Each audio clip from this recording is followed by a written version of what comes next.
Astrology can take the form or medium of many an occult discipline: horoscopy, palmistry, phrenology, stargazing.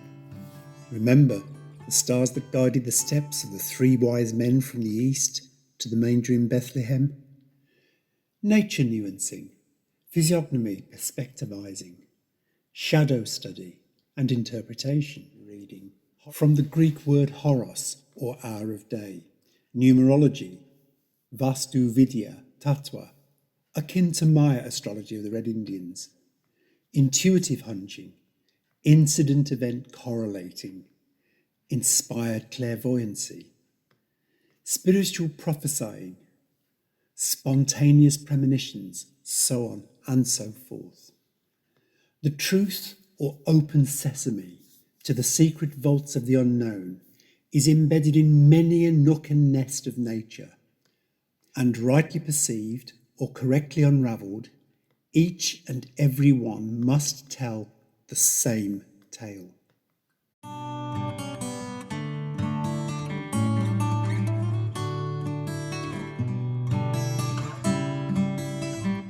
Exceptions to the book of rules or norms.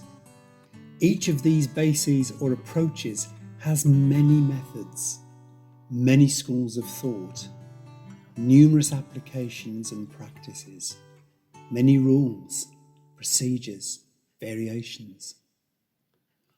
All these means, media, approaches, disciplines are, to an extent, definable, quantifiable, amenable to generalization and rule of the thumb guidelines, but only up to a point. A little, more or less, that is about all. Each method has its merits and virtues. Beside its limitations are also pitfalls, which can be severe and deep. The important issue to be aware of and appreciate is that in actual practice, there are numerous exceptions to the book of rules, and that there is no one best method, nor any individual, infallible code of knowledge.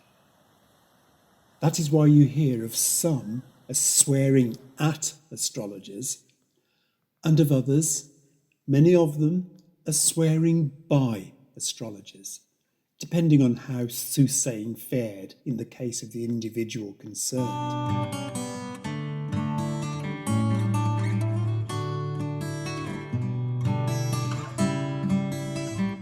Perhaps it is because of all such limitations, imponderables, uncertainties, and vagaries that some religious denominations, notably Islam and Christianity, forbid or frown on seeking recourse to soothsayers.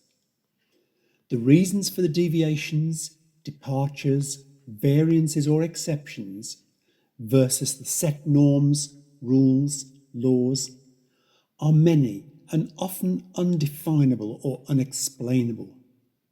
Some Siddha Purush seers suggest the answer to the enigma lies embedded in the open sesame of piety, prayer, faith, confidence, trust.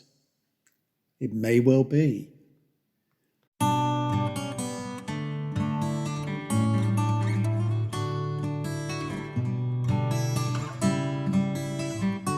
A logical conclusion or corollary drawn by the author from the one outstanding school of astrology, the inimitable, incomparable, unassailable Vrigu Padati, is that the explanation, or Darwin's missing link, of the oft-occurring gap between what should happen and what in fact does happen, i.e.